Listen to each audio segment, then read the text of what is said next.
आणि आता बातमी महाराष्ट्राची चिंता वाढवणारी आहे। बीड जिल्ह्यामधील अंबाजोगाईच्या स्वामी रामानंद तीर्थ वैद्यकीय महाविद्यालयामध्ये पहिल्यांदा बनावट औषध विक्रीचं प्रकरण समोर आलं।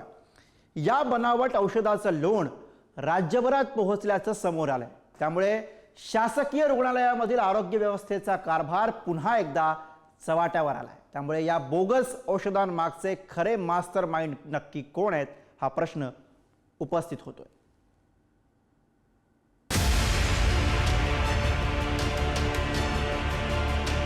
राज्यातील आरोग्य यंत्रणा रुग्णांच्या जीवावर उठल्याचं स्पष्ट झालंय।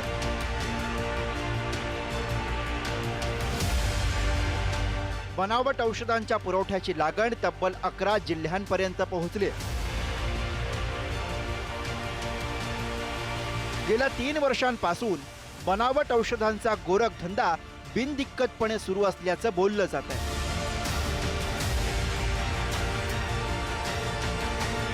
बीड जिल्ह्यातील अंबाजोगाईच्या स्वामी रामानंद तीर्थ वैद्यकीय महाविद्यालयात पहिल्यांदा बनावट औषध विक्रीचं प्रकरण समोर आलं। 9 वेगवेगळ्या नावांनी बनावट औषधांचा 11 जिल्ह्यांमध्ये पुरवठा।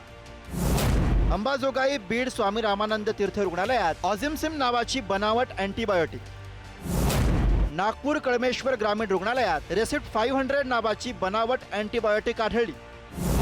नागपूरमधील वैद्यकीय महाविद्यालय रिक्लॅव 625 नावाची बनावट गोळी, वर्धा जिल्हा रुग्णालयात अझिथ्रोमायसिन नावाची बनावट गोळी, नांदेड शासकीय रुग्णालयात बिफोसिबी 625 ही बनावट गोळी आढळली। धाराशिव शासकीय रुग्णालयात टॅल्कम पावडरच्या बनावट गोळ्या सापडल्या। भिवंडी इंदिरा गांधी मेमोरियल हॉस्पिटलमध्ये फॉर्मॉक्स 250 नावाची बनावट गोळी सापडली। रायगड शासकीय रुग्णालयात अमॉक्सिलिन नावाची बनावट गोळी सापडली। पुणे विभागामध्ये सुद्धा बनावट औषधांचा पुरवठा झाला। त्यामध्ये आरोग्य विभागाला वेगवेगळ्या औषधी निश्चितपणे खरेदी कराव्या लागतात। याची वेगवेगळ्या ठिकाणी वेगवेगळ्या स्तरावर खरेदी होते। तर ह्या औषध खरेदी करताना त्याचं जे काय ज्या कंपन्याकडून हे औषध पुरविला जातात त्याचं स्टँडर्ड किंवा त्याची विश्वासार्हता चेक करूनच या औषधी खरेदी कराव्या असं वाटतं। स्थानिक ऑपरेटिव्ह आपल्याकडे ज्यावेळेस ड्रग्स सप्लाय करतात त्यावेळेस आपल्याकडे कंपनी आपल्याकडे सर्टिफिकेट देते की त्याचं ड्रग्स वापरण्यात योग्य आहे की नाही।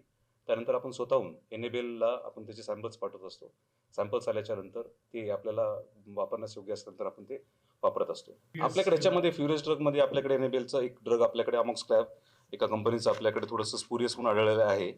तसं आपण FD ला पण कळून आपण FD ला पण कळवलेलं आणि FD ने आपल्याला ते टॅबलेट सीज केलेलं आहे।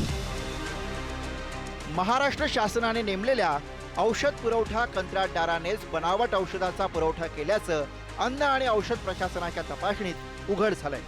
या प्रकरणी कोल्हापूर, ठाणे, भिवंडी आणि सुरत या ठिकाणच्या चौघांवर गुन्हा दाखल झालाय। ही बनावट औषध निर्मिती आणि विक्री प्रकरणामध्ये आंतरराज्य टोळी असल्याची शक्यता वर्तवली जाते।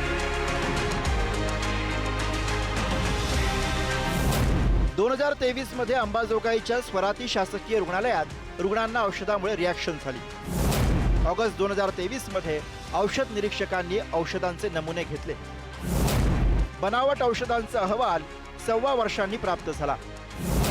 बनावट गोळ्या बनवण्यासाठी टॅल्कम टार्च आणि कॅल्शियमचा वापर केला गेला। बनावट औषधं हरिद्वारच्या जनावरांच्या औषधी कारखान्यामध्ये तयार करण्यात आली। औषधाचे नमुने औषध निरीक्षकाने काढल्यानंतर शासकीय विश्लेषकानं त्याच्यामध्ये एजिथ्रोमायसिन हे घटक द्रव्यच नसल्याचं घोषित केलेलं आहे। या प्रकरणी तपास चालू असून उत्पादकापर्यंत तपास करण्यासाठी पोलिसांची मदत घेण्यासाठी त्याच्यामध्ये FIR दाखल केलेला आहे। याच्यामध्ये म्हणजे मोठं रॅकेट असण्याची शक्यता आहे। बनावट औषधांचा भांडाफोड झाल्यानंतर राज्यातील आरोग्य यंत्रणेला जाग आली आहे।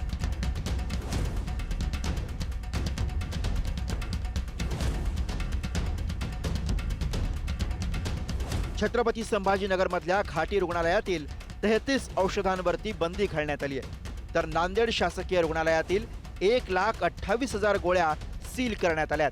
बीडमधील जिल्हा रुग्णालयात विशाल डिस्ट्रीब्युटर्स यांच्याकडनं बोगस औषध पुरवण्यात आली। त्यांच्याकडनं पुण्यातील ससून रुग्णालयात सुद्धा औषध विकत घेतल्याचा प्रकार समोर आलाय। त्यामुळे आता ससून रुग्णालयाकडून या औषधांचा वापर थांबवण्यात आला.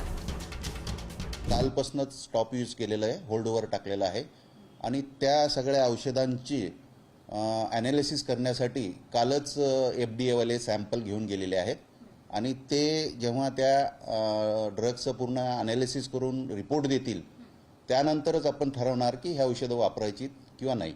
परंतु मी आपल्याला एक सांगू इच्छितो की ही जी औषधं विशाल एंटरप्राइजने पाठवलेली आहेत त्या औषधाबद्दल कुठलीही तक्रार नाही किंवा ते कुठल्याही तक्रारदार कंपनीकडून सप्लाय झालेली नाहीत. आम्ही आता असा निर्णय घेतला की ही जी 33 औषधं आहेत याला आम्ही फूड अँड ड्रग डिपार्टमेंट मार्फत FDA मार्फत याची तपासणी करणार आहोत. त्यानंतर त्याचा ते रुग्णांसाठी वापरण्यासाठी योग्य आहेत की नाही याची खात्री करून त्यानंतरच त्याचा वापर आम्ही करणार आहोत. सद्यस्थितीत या औषधाचा वापर थांबवण्यात आलेला आहे. बनावट औषधांच्या पुरवठ्याप्रकरणी अनेक प्रश्न उपस्थित होत आहेत. 5 कंपन्यांच्या नावे महाराष्ट्रामध्ये बोगस औषधांचा पुरवठा नेमकं कोण करत होतं? सामान्य लोकांच्या आरोग्याशी सुरू असलेला हा खेळ राजरोसपणे कसा सुरू होता? बोगस औषधांमागचे खरे मास्टर माइंड नक्की कोण? या प्रश्नांची उकल होणं गरजेचं आहे. ब्युरो रिपोर्ट, पुढारी न्यूज.